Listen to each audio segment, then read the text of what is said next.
Hello and welcome to The Menu, Monocle Radio's food and drink programme. I'm your host, Chiara Rimella.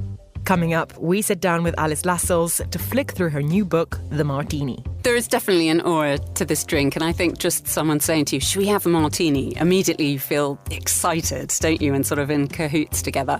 So there's definitely a sense of occasion about this drink. Also in the programme, we learn about a company dedicated to making the most deliciously pungent and sustainable kimchi. In its essence, it's just a vegetable that is dunked in brine, so it's very similar to krauts that we see in Europe. But I think the innovation of kimchi comes from the spices that we put into it, and that comes from the women. Plus, our in-house wine expert crowns her wine of the month. All that here in The Menu on Monocle Radio.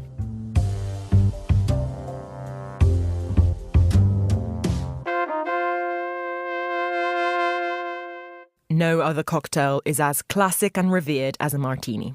This apparently simple and potent concoction is often considered the hallmark of a good bar and a master bartender. Those who enjoy drinking it also frequently pride themselves on being seasoned cocktail connoisseurs. Whether you prefer it with vodka or gin, dirty or clean, shaken or stirred, the martini actually takes on many forms. In her new book, The Martini, writer Alice Lascelles has compiled 60 different versions of this drink, some more traditional, others a little experimental. From grand New York hotel bars to little nooks on Tokyo's alleys, the martini belongs in many contexts. And to celebrate them all and the history of the drink itself, Alice joined me in the studio to tell me more. She also brought the tools of the trade and a punchy sample. I started things off by asking why she has such a passion for this specific cocktail.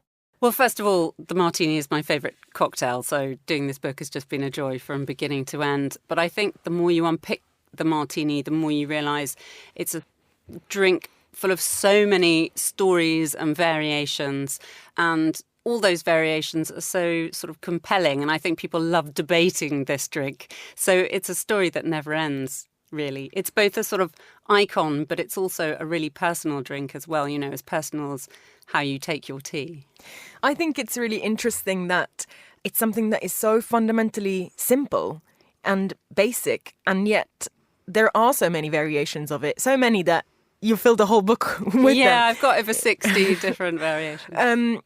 But I suppose, where do the differences actually lie? And what makes a good martini versus a bad martini? The number one rule that I would like people to take away from this book is use a frozen glass. I think that's the easiest way to upgrade any martini, or at the very least have everything as cold as possible.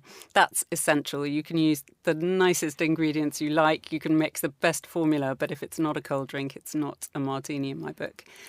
I think you're always looking at the sort of essence of a martini. It's got to be clean, pure, strong, and a clear spirit, probably gin or vodka, but I have got a tequila and a light rum sort of martini in there as well.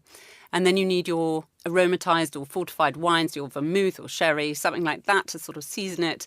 And then usually some kind of garnish, citrus, olive, something like that, just to really make it pop. But there are so many different ways that you can play that very, very simple recipe.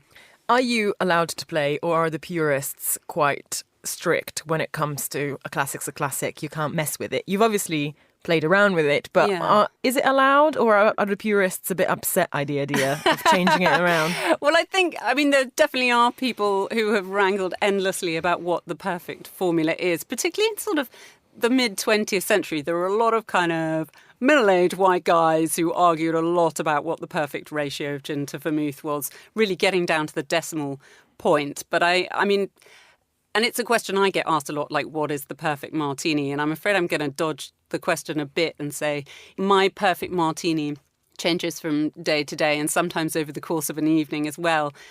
Simply just changing the gin or the variety of vermouth or the garnish I'm using, or the glass, perhaps. It can totally reinvent the drink, and that's why it's interesting. You also said, rightly, that it's one of the few drinks where really the drinker is asked, how do you like it? You know, it does change according to the drinker and also to whoever's making it, but it's a kind of two-way conversation. Obviously, the first question I have to ask you is, what's the kind of martini you drink most often, or how do you like yours most often, given that you've just said that it changes depending on mood and occasion?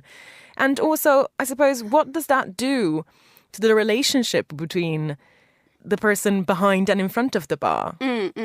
Well, I suppose my sort of benchmark formula would be a 5-to-1, so 5 parts gin, 1 part vermouth.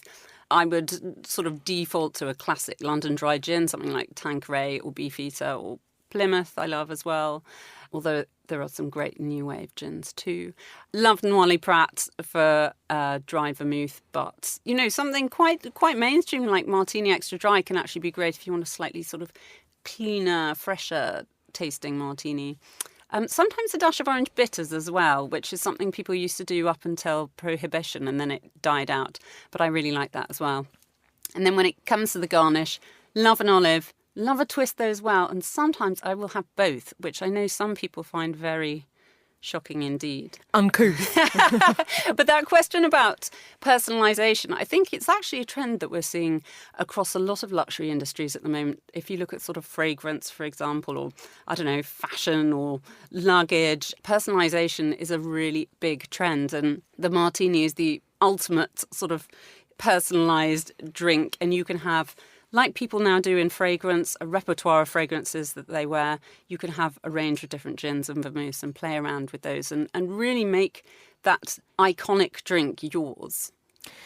I'd like to talk about one of the words that you use, which is luxury, because when you conjure up the image of a martini in your head, frequently it is associated with the grandeur and glamour of a 5-star hotel bar, and many of the most famous martinis in the world do come from that type of atmosphere. But in your book you also say that the martini belongs there, but it also belongs in the kitchen at a party at your house. Where do you think the martini sits in this kind of democratization type of spectrum? Do you think that it is nice for it to be associated with this old world of glamour, and it is something that we tap into, and it's nice for it to retain this kind of aura of aspiration around it? Where does it sit on this scale? There is definitely an aura to this drink, and I think just someone saying to you, should we have a martini? Immediately you feel excited, don't you, and sort of in cahoots together. So there's definitely a sense of occasion about this drink, and that is why, you know, so many people are now prepared to go to somewhere like the Connaught Bar and drop £35 on a martini that's probably not made with massively expensive ingredients, but it's everything that goes around it, the amazing glassware and, you know, the ritual and feeling special, and maybe just having that one amazing drink rather than several drinks, or even going out for dinner, you know, that's the occasion. But then I've definitely noticed, you know, there's another side to the martini. You see it a lot in America as well. America's particularly good at doing that kind of more low-rent martini, you know, where you're having it with like fries or a burger or something like that, or in an airport. And I think that high-low sort of mash-up can be really fun and feel kind of decadent. There's also no other cocktail, I think, that has the same kind of cultural life, really, or appearance in pop culture, and you talk about that a bit in the book. But obviously I was familiar with the James Bond kind of connotations, but it also appears in cinema. So can you tell us where you have traced it through kind of popular culture in the 21st century? Well, I think it is a sort of prism for its time, and every iteration of the martini tells you something about a different era. I mean, the fact that it has visually such a strong identity, that Y-shaped glass, which was launched at a big exposition in Paris in the 1920s, which was really the birthplace of Art Deco. You know, that glass like set a whole new tone to celebration, going out, kind of aspiration. It was actually originally designed as a champagne glass, but it was sort of co-opted by the cocktail of the day. And that martini, those clean lines both in taste and visually, sort of really captured this new age of speed and dynamism and fantastic engineering. You know, it's a really engineered kind of a cocktail. So I think that's really carried through over the decades since then. Do you prefer making it for others or having it made for you? Depends who's making it. I think if I was going around to someone's house Unless I definitely knew that they were a massive cocktail geek, I probably wouldn't order a martini. My husband, though, fortunately makes excellent martinis, so I'll definitely hand the mixing glass over to him. Well, we have asked you to bring in a bit of a surprise martini for us today. I see a few of the ingredients in front of me. I actually don't know what you're going to make. This is a real surprise. Pray tell. Okay, so you asked me to do something a bit different, so I thought I would do a cocktail that breaks down some of the martini taboos, and it's from the vintage section, and it's called the Flame of Love, and it was a cocktail that was invented at Chasen's in Hollywood for the movie star Dean Martin, and Frank Sinatra supposedly liked it so much he ordered one for everybody in the place. So there are a few things to say about this drink. First of all, shock horror, it is a vodka-tini.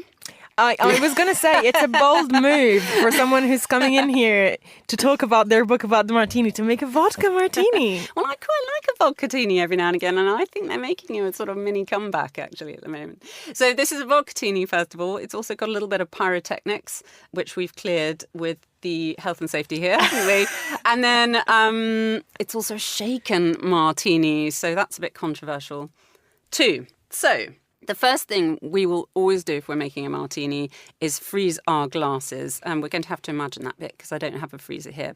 And then I've cut 3 little discs of orange peel here onto a chopping board. So there's already a lovely smell in the studio, isn't there, of orange zest. The next thing we're going to do is take a bit of dry sherry. You can use Fino or Manzanilla. Doesn't matter if it's fancy or not. Just put a teaspoon or 2 of that into the glass, and we're just gonna swoosh it around the glass like that, and then I will tip it away into here. So you're just getting a sherry rinse basically on the inside of the glass. And then the next thing we're going to do is flame these orange twists into the inside of the glass, so you get those lovely smelling oils on the inside. So you can hear I've got my matches. There we go. And we take our orange peel quickly here, like that.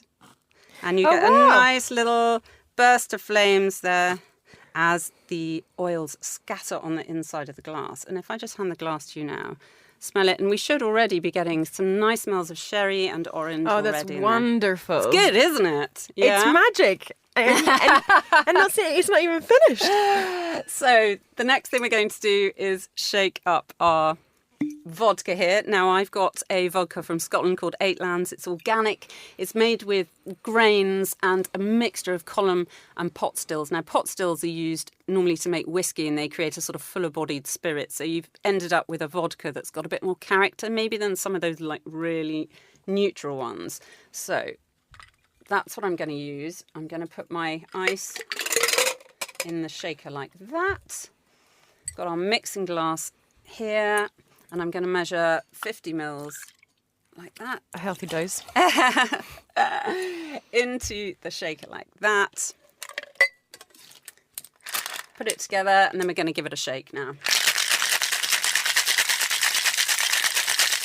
Not too much, because we don't want it to get really dilute. We just want to chill it down nicely. Get our hawthorn strainer, and then we're going to take our scented glass like that. Pour it into the glass. And then I'm just going to garnish with one more little flamed orange twist for fun. I pity the bartender who had to make one for everybody in the bar. Let's hope it was a really slow night, because... And there we have it, the Flame of Love. Would you like to give it a taste? Oh, wow. Well, I most certainly would. Okay. I feel like this is a real privilege. It's wonderful. It just has a clarity to it, but then there's a smokiness also still there. Maybe it's in my nostrils. But a little bit of zest, and also just a subtle tang of sherry in there as well. And, you know, you could put a bit more sherry in if you really love the sherry accent. But just a different martini with a different personality. That was Alice Lascelles speaking to me at Midori House. This is the menu. Flavour-packed and pungent, kimchi has become hugely popular beyond the menus of Korean restaurants. Nowadays, this fermented vegetable dish is increasingly popping up in people's pantries worldwide, with more and more cooks trying their hand at making their own. Rebecca Ghim fondly remembers her whole neighbourhood coming together every year to produce kilos of kimchi in her hometown of Gwangju, South Korea, which is famous for a particularly saucy and spicy version of the staple. After researching food waste in her master's degree, Rebecca decided to combine her love for this dish and passion for tackling food insecurity by starting the Ferm, a London-based fermentary that works with caterers and restaurants to turn waste products like broccoli stems and cauliflower leaves into kimchi. Remarkably, her version is also completely vegan. Using traditional preservation techniques, low-waste production methods and a healthy dose of experimentation, the Ferm has found the perfect recipe for innovative and delicious kimchi. Anna Pham sat down with Rebecca to find out more.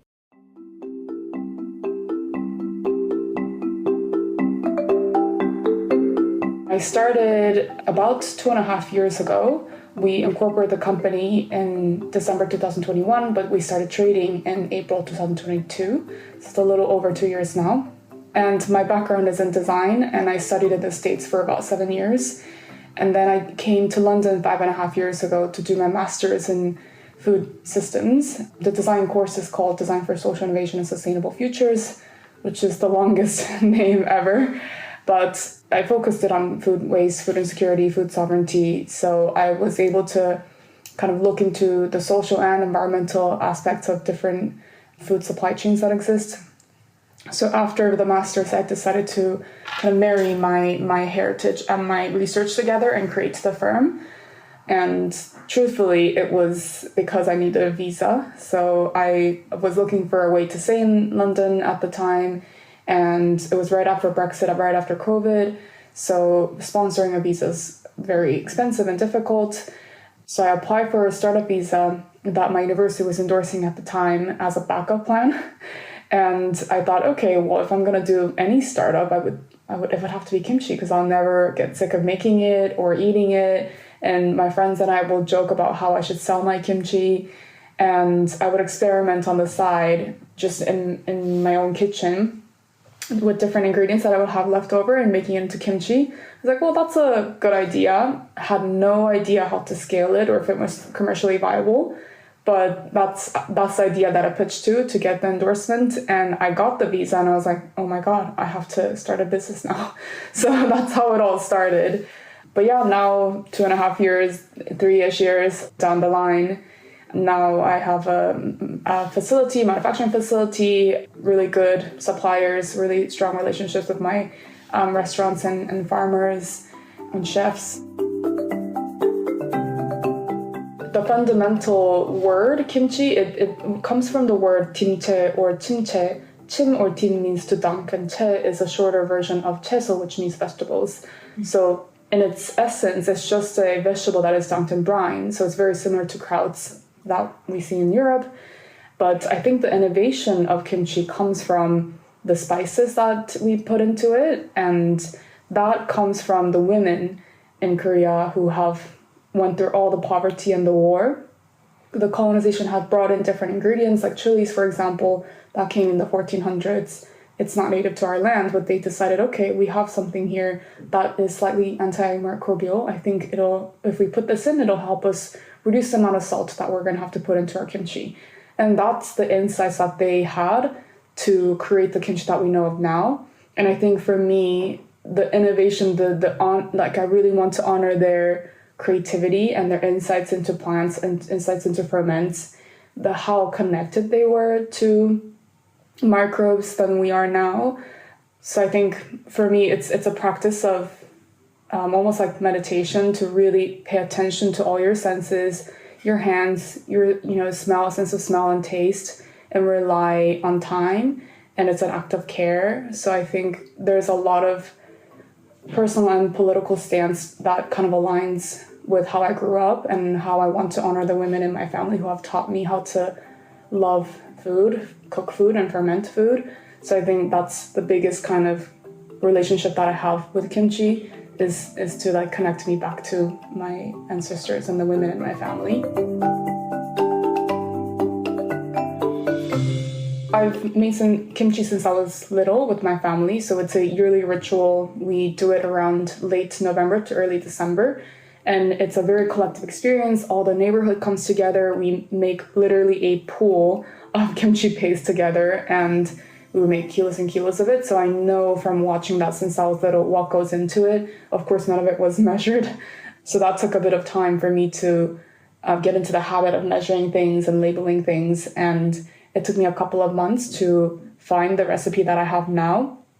But I think veganizing it was the biggest struggle for me, because a lot of Koreans, specifically from where I'm from, it's called Gwangju, we're very known for heavy, fish saucy, pungent, strong, spicy kimchi compared to the northern style.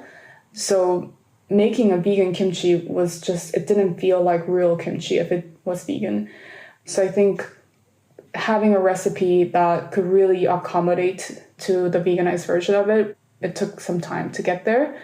So the basic 3 elements to the paste that I add that I think really elevates the flavor, the umami flavor, is the rice porridge.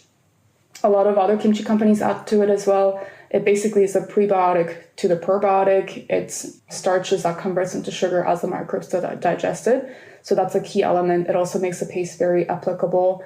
And the broth. So instead of water, I use broth with shiitake mushrooms and kelp that gives the fishy umami flavor. And that adds the extra layer of umami to the paste. And then the third one is chung. And chung is a Korean fermented syrup, and I make it with pear. And mine is about 2 years old, and that kind of is like a Kickstarter for the fermentation. And these 3 elements is extra labor, extra time that I put into the product that I'm not willing to compromise, because it's my family's recipe and it's just a key element to making kimchi the way it is. So that's the kind of basis of the kimchi recipe that I've developed. Talking about the zero waste aspect, so the reason why cauliflower leaves are considered quote-unquote waste is because they're fibrous and they have more chlorophyll and sulfur that has that bitter flavor, so it's not as attractive for regular consumers. So to kind of work with that, I started doing really thin slices of cauliflower and really massaging it, whereas with napa cabbages, it's thicker pieces, about 2 to 3 centimeters. And then rather than squeezing it and massaging it with the salt, we leave it be because napa cabbages are quite delicate. But with cauliflower leaves, we decided to have thinner slices, massage it for longer, really let all the liquids out and salting it for a long period of time before putting in the paste to make sure that the paste is not diluted. And that's the magic, that's the innovation that makes cauliflower leaf, broccoli stems, and other quote-unquote waste products delicious. I think kimchi's endless. It is more of a process rather than a dish. I always use kimchi more as a verb rather than a noun. So you can kimchi anything. I tried okra, I tried watermelon rinds, I tried beetroot tops, radish tops. The bottom parts of tender stem broccoli, those usually get thrown out if they're grown over 20 centimeters because they need to fit the packaging. And even though they're completely delicious parts, there's crates and crates of it. So those parts I'm looking forward to expanding as well.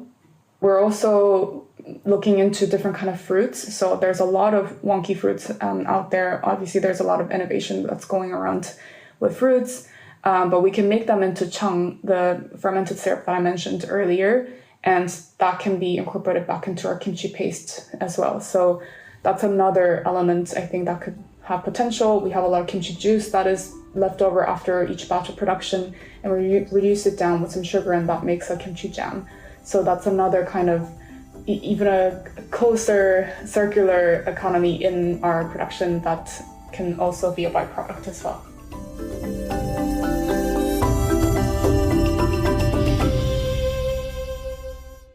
Thanks, Hannah. This is the menu.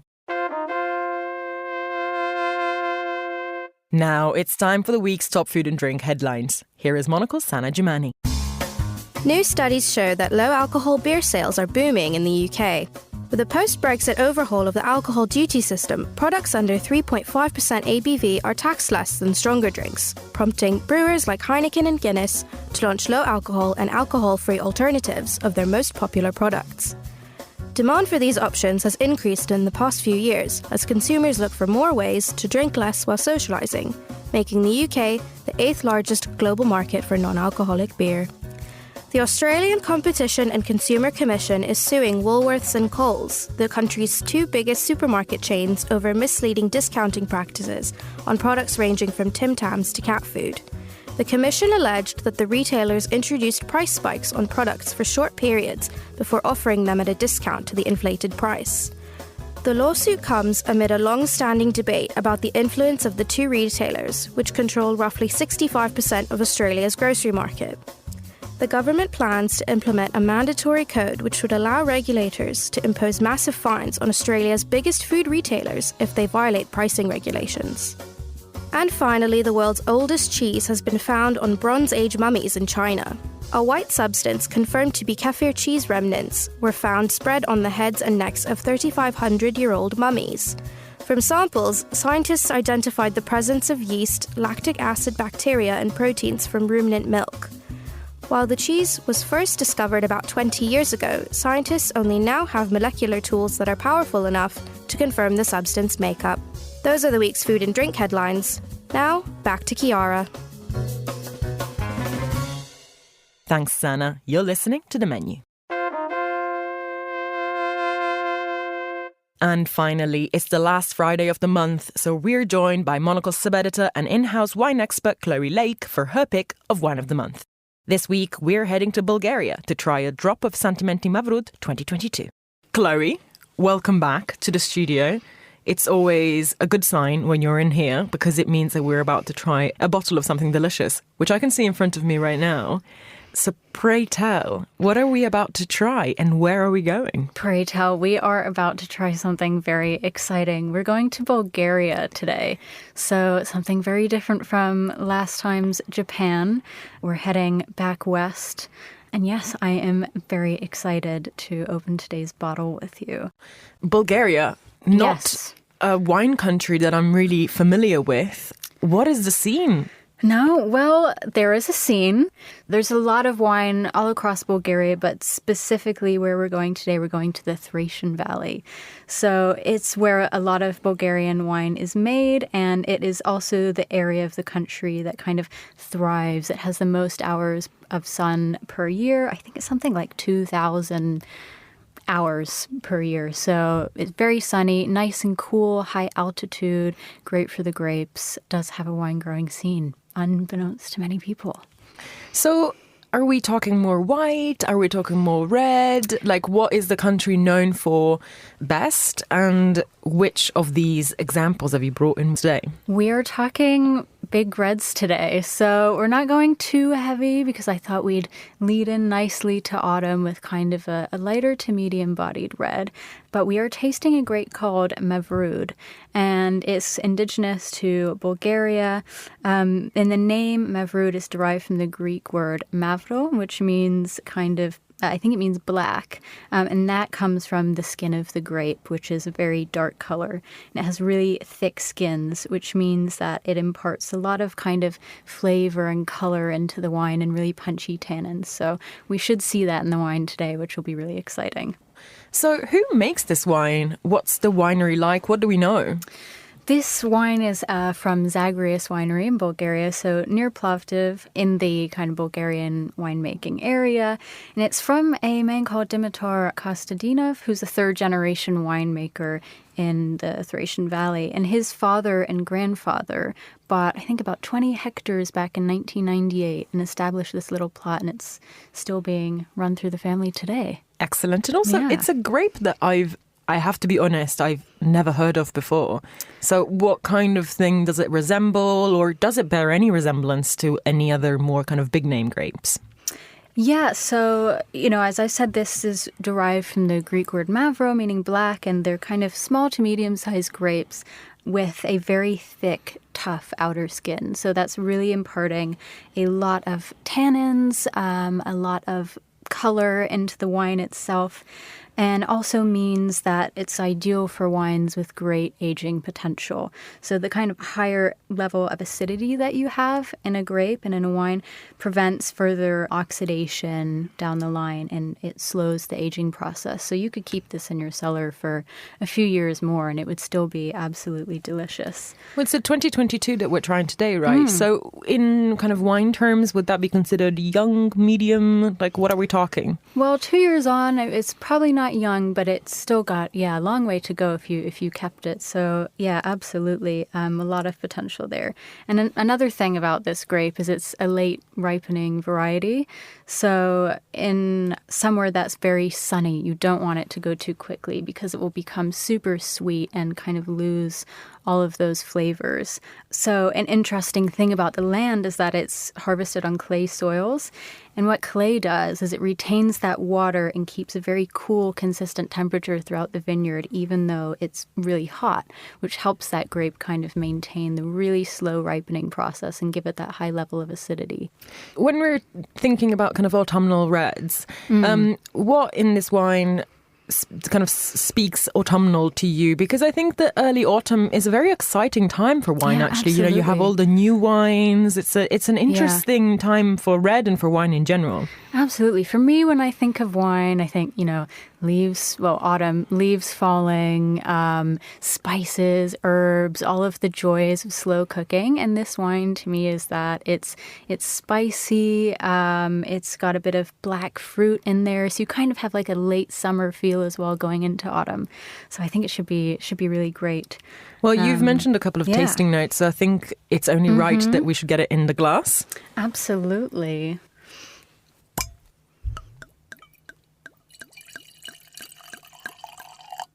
Let's start with the nose, as one should. So to me, this grape has a really aromatic profile. It's a lot of pronounced sort of red fruit, black currant, and a little bit of that kind of dried leaf, autumnal spice we were talking about. So I'm excited to see what it tastes like, because on the nose, it's very aromatic. Yeah, there is like a real kind of intensity and kind of sharpness almost to like a smokiness, perhaps? Am I imagining it? Well, this wine is not oak aged, so you would tend to see that in something that was in an oak barrel. So probably less smoky, but it might be those kind of herbs and the spice that's coming out a little bit. Must be. Yeah. Let's give it a taste. Let's give it a taste. Wow, this is really different. Yeah, it's really nice. It's a lot of high acidity, which I love in a wine personally, and something that is quite dry, punchy, but at the same time, there's a lot of black and red fruit there, kind of like a stewed, very warming. It's really nice. It is really autumnal. You're absolutely right. Even though it's not too heavy, it really is very, very flavorful, which is strange, I suppose, in my experience, because normally light-bodied reds tend to be kind of easy drinking, but also perhaps lack the punch of the heavier stuff. I mean, I think this is great because it strikes the balance between going into winter, having that really kind of, heavy Merlot, and something that's not quite as light as maybe a Gamay from France. So yeah, we're right in the middle with this. Really, really nice. Perfect for autumn, I think. And maybe sort of like a light red meat, maybe some game would be great with this as well. Go Bulgaria. Yeah. So good. Bulgaria, the dark horse of this competition. Really? Who knew? It's going up my ranks, I have to say. This is great. And shout out also to Aspen and Merceau in London's Battersea, and they stocked this. They put me onto this, so yes. Delicious. Well, congrats. Excellent choice. Yes. Once again, Chloé, thank you so much. Thank you. Thanks, Chloé. And that's all for this edition of The Menu. Remember that we are back with a new episode again on Friday at 2000 London time. That's at midday in San Francisco. Also, don't forget to tune into our spin-off show, Food Neighborhoods, for a tour of some of the world's tastiest destinations. I am Chiara Rimella. This program was produced by Monica Lillis, and our sound engineers were Mariella Bevan, Lily Austin and Sarah Nichol. Thanks for listening, and until next week.